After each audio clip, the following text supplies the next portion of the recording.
Acts 2 verses 1 to 15. And when the day of Pentecost was fully come, they were all with one accord in one place. And suddenly there came a sound from heaven as of a rushing mighty wind, and it filled all the house where they were sitting. And there appeared unto them cloven tongues like as of fire, and it sat upon each of them. And they were all filled with the Holy Ghost, and began to speak with other tongues, as the Spirit gave them utterance. And there were dwelling at Jerusalem Jews, devout men, out of every nation under heaven. Now when this was noised abroad, the multitude came together, and were confounded, because that every man heard them speak in his own language. And they were all amazed and marveled, saying one to another, Behold, are not all these which speak Galileans?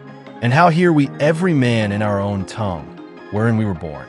Parthians and Medes and Elamites and the dwellers in Mesopotamia, and in Judea and Cappadocia, in Pontus and Asia, Phrygia and Pamphylia, in Egypt, and in the parts of Libya about Cyrene, and strangers of Rome, Jews and proselytes, Cretes and Arabians, we do hear them speak in our tongues the wonderful works of God.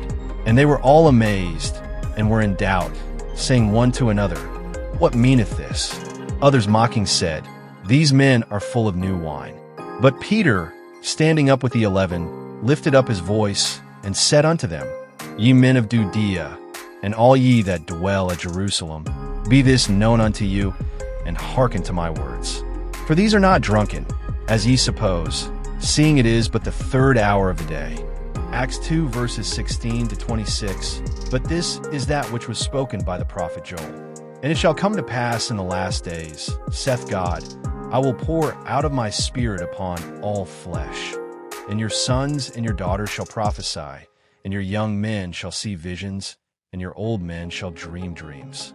And on my servants and on my handmaidens I will pour out in those days of my spirit, and they shall prophesy.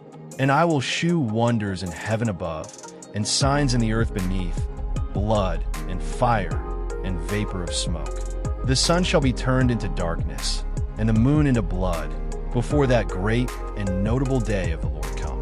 And it shall come to pass, that whosoever shall call on the name of the Lord shall be saved.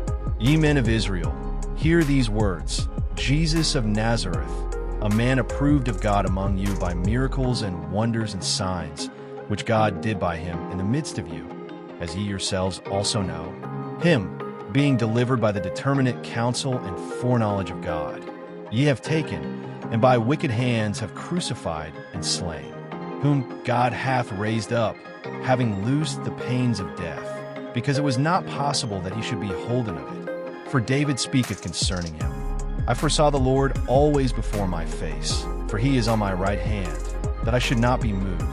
Therefore did my heart rejoice, and my tongue was glad.